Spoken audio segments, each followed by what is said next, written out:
Well, good evening. It's Caroline Stevens, Seeking the Truth. Earlier on today, I did a video live on Facebook. Facebook interfered with the footage and it made it difficult for people to follow. So I'm hoping that I can redo the video because I know it's much more interesting when you live stream a video. So I've just been watching the news this evening. It's Saturday evening in the UK. And I've just been watching Prince Charles travel he basically took a 200-mile trip around from his home in Highgrove in Gloucestershire to visit Prince Philip, who is in hospital in London.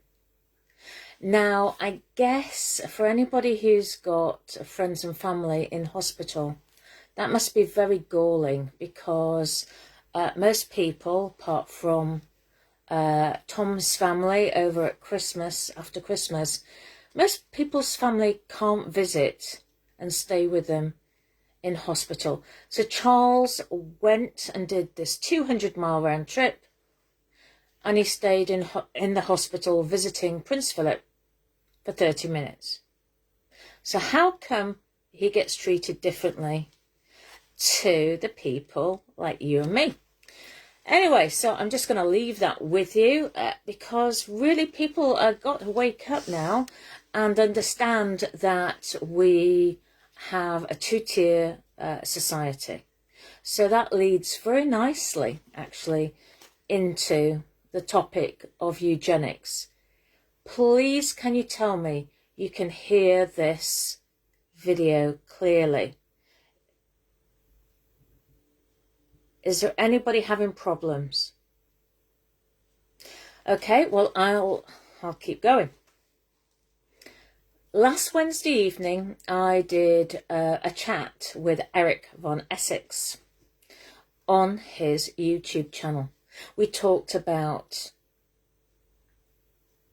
cancer, the fact that 1 in 2 of us suffers from cancer in our lifetimes, which, considering in the year 1900 in the USA, probably only, well, was it 90 people out of 100,000 people had cancer.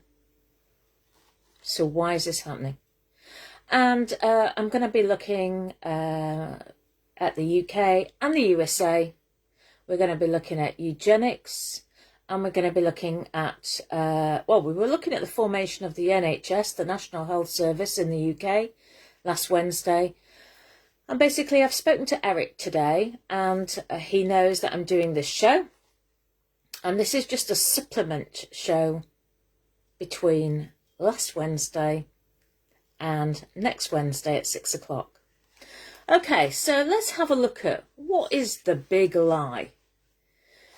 In the big lie, there is always a certain force of credibility. Remember, Satan never ever produces a counterfeit $19 bill. He produces a counterfeit $20 bill because people sort of believe that, don't they? They know instantly that a $19 bill is fake.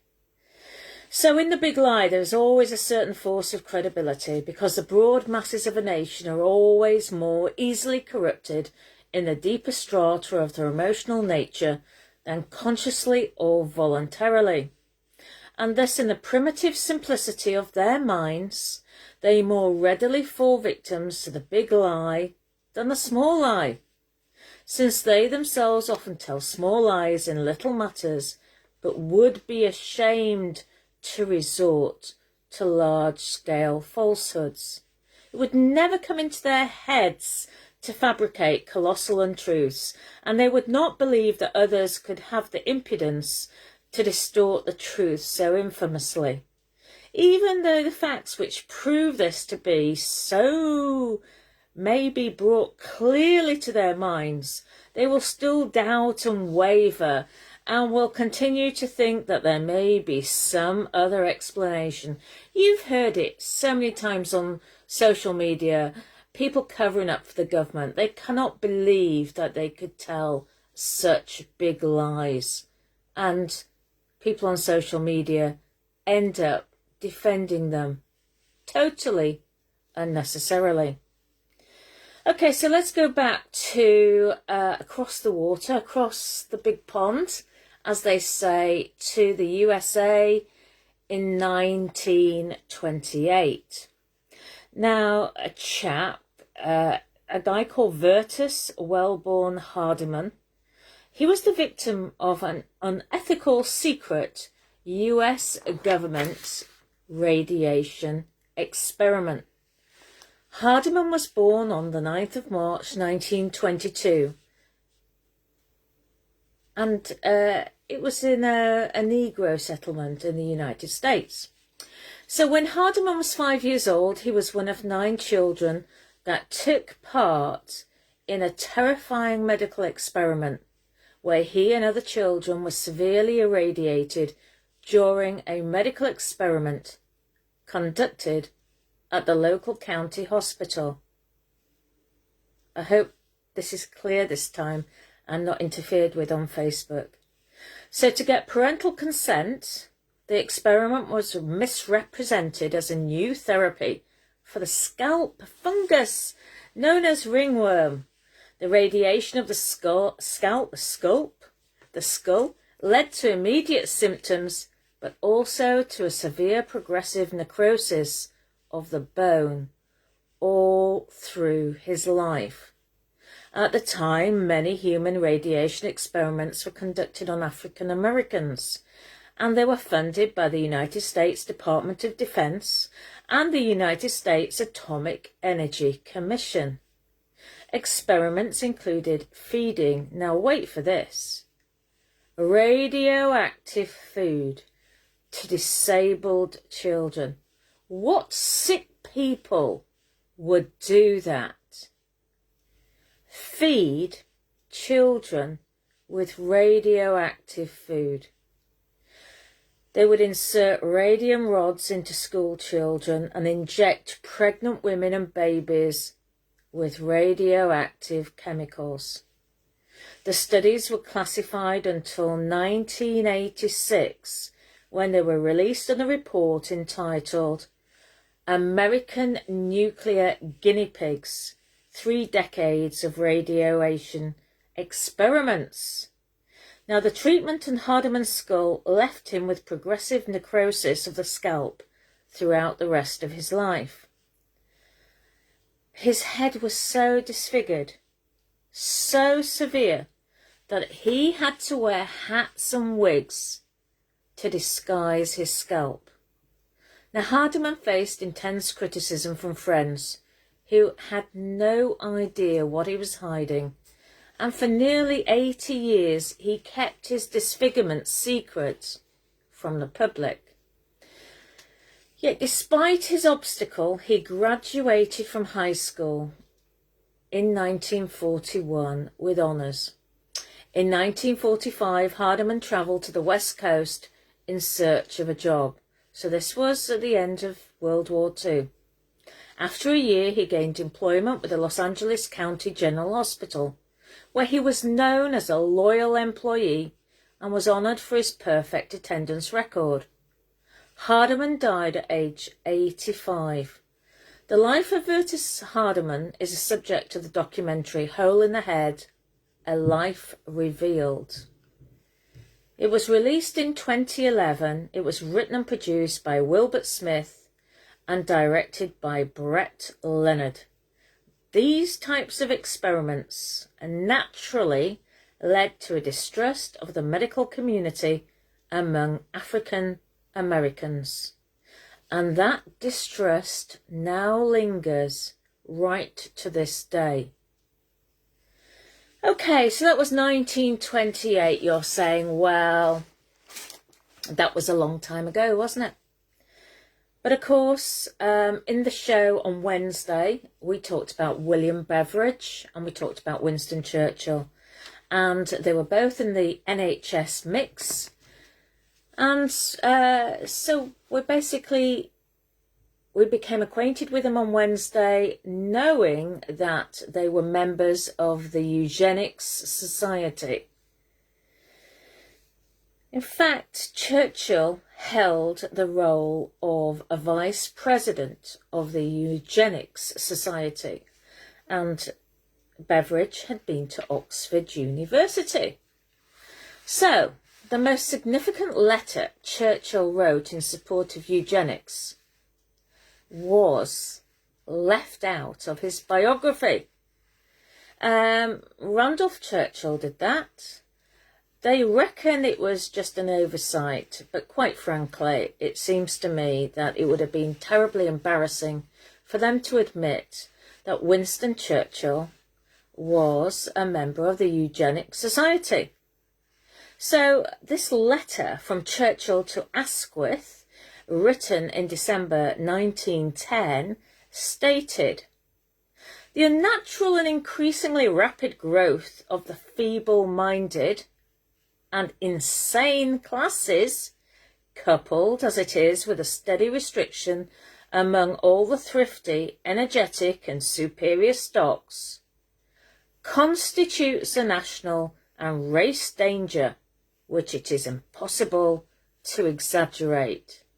How outrageous of Winston Churchill to come out with this statement and for it to be hidden for so many years. So, that's in the UK. Now, back across the pond. Let's look at America. Sir Henry Solomon Wellcome, FRS, born 21st of August 1853 and died on the 25th of July 1936. Now, he was an American-born British pharmaceutical entrepreneur. He founded the pharmaceutical company Burroughs, Wellcome and Company with his colleague Silas Burroughs in 1880, which is one of the 4 large companies to eventually merge to form GlaxoSmithKline. Now, he left a large amount of capital for charitable work in his will, and that was used to form the Wellcome Trust, one of the world's largest medical charities. He was a keen collector of medical artifacts, and these are now displayed at the Wellcome Foundation. In 1901, Wellcome married Gwendolyn Bernardo. She was the daughter of orphanage founder Thomas John Bernardo. Now, on Eric Von Essex's Wednesday show, he's going to expand on Thomas Bernardo. But suffice to say, Bernardo was born in Dublin, Ireland in 1845. He was the 4th of 5 children. One died in childbirth. The father was John Michaelis Bernardo, a furrier who was of Sephardic Jewish descent, and his second wife Abigail, an Englishwoman and member of the Plymouth Brethren, no less. Whew, scary stuff. So, Eric Von Essex is going to talk about the Bernardo's family. And as I said, he was talking to me this morning, and I was saying, oh my gosh, the Wellcome chap married into the Bernardo's family. So there are child abductions afoot, as you would expect, when people get involved with these children's charities. So I'll leave that to Eric to cover on Wednesday. Right, so after Wellcome's death, the income from the foundation, which initially had come from dividends and later via more tax-efficient deeds of covenant, what a surprise, was used to fund the Wellcome Trust, providing endowments for pharmacology departments to educate and train the researchers of the future. After changes in UK charity law, the foundation was sold to GlaxoSmithKline and the receipts invested in a broad-ranging portfolio. The trust then became the largest charity in the UK Yes, the Wellcome Trust is the largest charity in the UK, and it provides funds for focus areas such as biomedical science, technology transfer, public engagement, and bioethics. Grants and fellowships are available to recipients with goals translating research into usable health products. The Trust currently spends over $600 million a year in medical research training. Now, I'm going to show you now this document.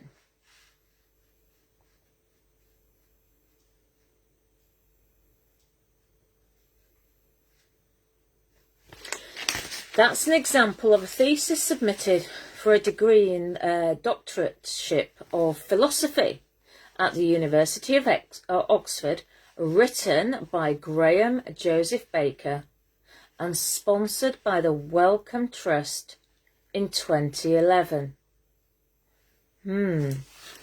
This document is entitled Eugenics and the Christian Mission, Charitable Welfare in Transition, London and New York, circa 1865 to 1940, written by Graham Joseph Baker, Balliol College, Oxford, Trinity Term 2011. So that's barely 10 years ago. So anybody saying that eugenics is it's a thing of the past, it's totally not true.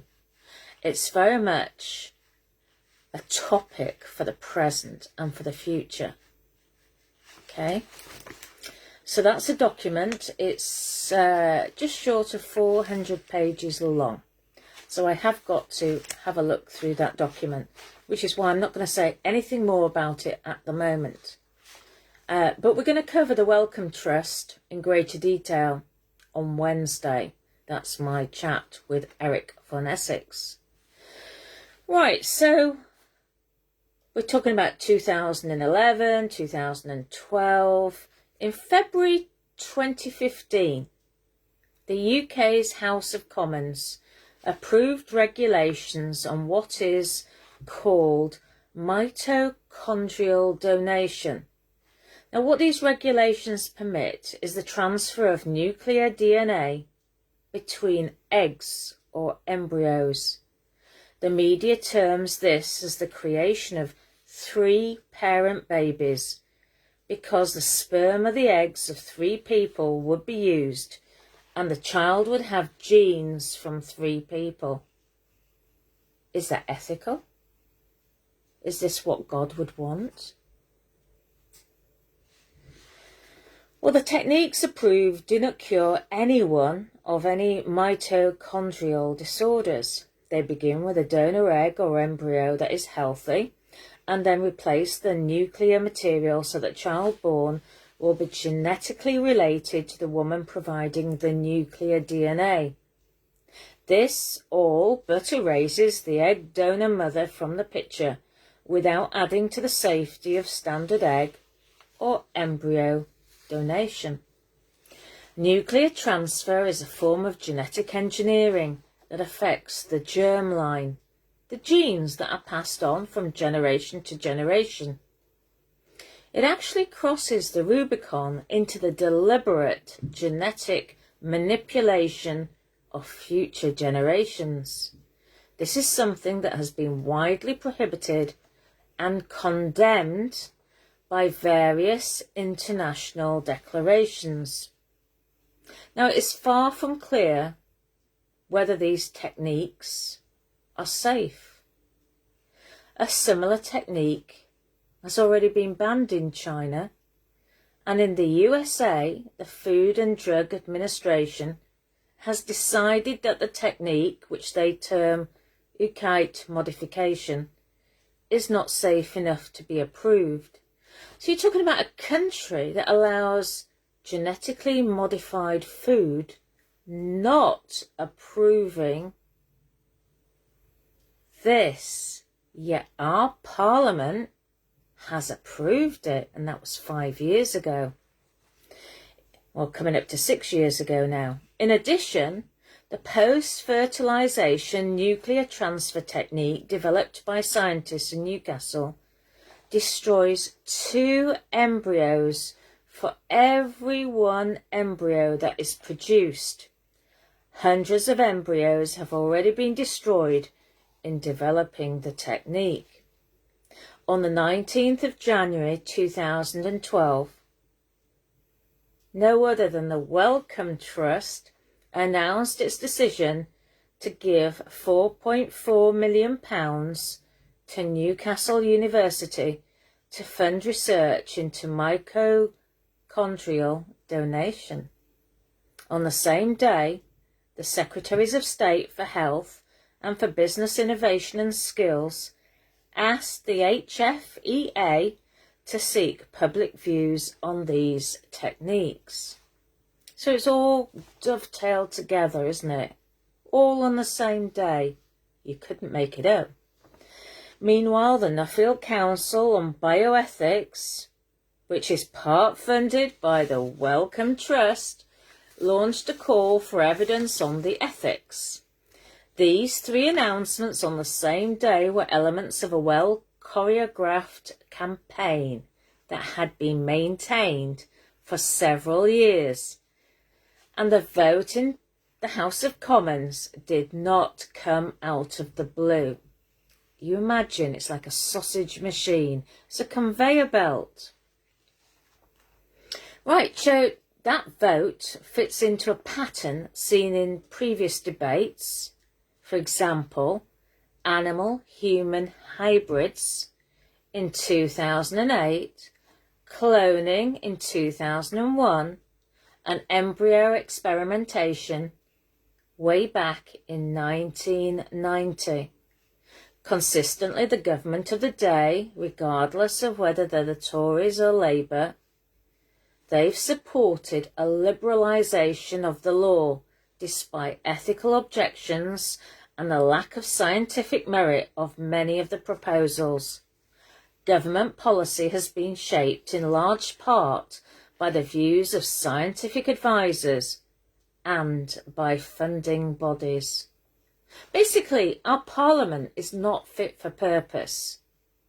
And this is just yet another example of why we're wasting our time on the politicians and wasting our time funding and supporting other political parties who will have no chance to change anything at all. Finally, it should be remembered that the term eugenics actually was coined in England. So yeah, a lot of these roads not only lead to Rome, but they also lead to England as well. In 1912, the first international meeting of the eugenics movement was actually held in England. In 2015, the new eugenics was pursued with the language of choice and by abortion, embryo destruction, and prospectively genetic manipulation, rather than by compulsory sterilisation or euthanasia. But you see, if you scratch the surface, these old attitudes re-emerge. A fear of the genetically defective. These attitudes are part of the darker side of English history, and they actually are still with us. So that sort of almost concludes today's little chat between part 1 and part 2 of my chats with Eric von Essex about eugenics. But I would like to say that on the 11th of February, Matthew Hancock, the current Health Secretary, he basically had gone to Parliament and had shown his hand with the white paper. His white paper on the NHS for the 21st century. Now, Matthew Hancock, a member of the Conservative Party, he's been an MP for West Sussex since 2010. He was born in Cheshire. His family runs a software business. He studied for a BA in philosophy, politics and economics in Oxford. and he got a postgraduate degree in Cambridge. He was an economist at the Bank of England. He served as a senior economic advisor and then later chief of staff to the Shadow Chancellor of the Exchequer, George Osborne. So in January 2013, he was accused of dishonesty by Daybreak presenter Matt Barbette after claiming he had been excluded from a discussion about apprentices after turning up just 30 minutes late. Barbette said Hancock knew he was much more than a minute late and he should have arrived half an hour beforehand to prepare for the interview. So I go back to the beginning of this chat, this monologue. We talk about little lies and big lies. Do people believe in the big lies made by Parliament? Well, you just have to ask yourself, welcome funds, eugenics, theses. And Wellcome is part of the GlaxoSmithKline empire. Wellcome is directly connected to the Barnardos organisation. And we'll learn more about the Barnardos Association on Wednesday. In fact, we're going to learn more about the Wellcome Association. We're going to learn more about what Matthew Hancock said about the national health and the future of the NHS on Wednesday. And so we're also going to talk about Darwin as well, Darwinism, because they're all in the same pot. And all these people are now big influencers throughout the world. We're talking about eugenics, ladies and gentlemen. We're talking about survival of the fittest. We're talking about the eradication of the vast majority of the population. Are you going to be living or are you going to be dying? Bill Gates' family are a family of eugenics. Boris Johnson's family is a family of eugenics as well. Or eugenicists, I should say. They focus on eugenics. And they're now in charge of your life alongside Matthew Hancock, who's in charge of what was your NHS. So the fact that all these scientists have been given lots of money, at taxpayers' expense no doubt, basically to bring about your demise, because these genetic experts are not going to be looking after Joe Bloggs. After all, they've been hiding all the cancer reports for 100 years. All these doctors in the UK and the USA who basically profess they could solve that situation and then had their offices ransacked. I know people who have, how can I put this, by Big Pharma. They have been personally threatened if they expose what's really going on. And that's the truth. So please do share this video. I hope it's come out better than the one I did about Hopper1 this afternoon. I can't see. I need to put my glasses on to see any comments, but please do share this. It's Caroline Stevens Seeking the Truth. And hopefully this show will work and will get uploaded. And thanks to everybody for sharing the 2-page spread from the Daily Mail today. The article written by Belle Mooney saying that her father had COVID on his death certificate. And in fact, he'd always tested negative for COVID. Tip of the iceberg. Lies, dumb lies, and statistics. Thanks for watching. Take care. Have a good Saturday evening. Please do share. Goodbye for now. CarolineStevens.net. Bye.